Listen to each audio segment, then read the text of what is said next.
The Finance 202, Trump ditches Breitbart crowd for Davos elites.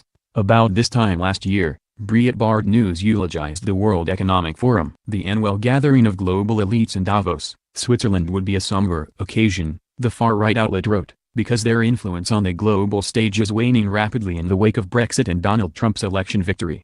That reckoning just came home to roost. Stephen K. Bannon, who last year was busy setting up a forward operating base in Trump's inner sanctum for Breitbart's brand of economic nationalism, suffered further debasement Tuesday from his feud with the president by losing his job running Breitbart itself. Meanwhile, the White House confirmed that President Trump will be heading to Davos in 2 weeks, the first U.S.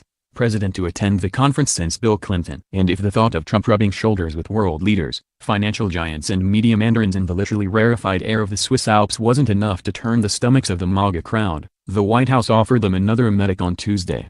The president presided over a 90-minute meeting, more than half of it before television cameras, with lawmakers from both parties during which he pledged to pursue a comprehensive immigration breakthrough, saying he wants a bill of love. There wasn't much chest-thumping about building a border wall. I think my positions are going to be what the people in this room come up with, Trump said. I am very much reliant on the people in this room. Viewed through the lens of the immigration huddle, Trump's Davos stash looks less likely to prove a Nixon to China moment. Surrounded by a cacophony of opinions Tuesday, the president seemed to agree with whomever spoke last, a performance that left immigration hardliners dismayed and others confused. Trump appeared to contradict himself, the Washington Post said. O'Keefe and David Nakamura write, at turns professing support for a clean bill to protect undocumented immigrants brought illegally to this country as children, reiterating his demands for a border wall opposed by Democrats and professing to support the kind of comprehensive overhaul of immigration policy that has been anathema to conservatives. And this was on an issue core to Trump's political identity. The president's latest thinking on another of those issues, trade,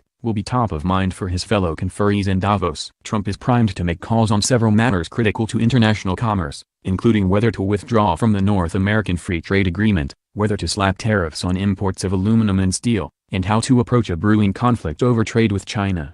White House spokeswoman Sarah Huckabee Sanders said Tuesday the president will be bringing his America First message to Davos, and the New York Times' Maggie Haberman and Michael Shear note Trump led with his go-it-alone approach on international trips last year, highlighting disagreements over climate change in Europe and trade in Asia.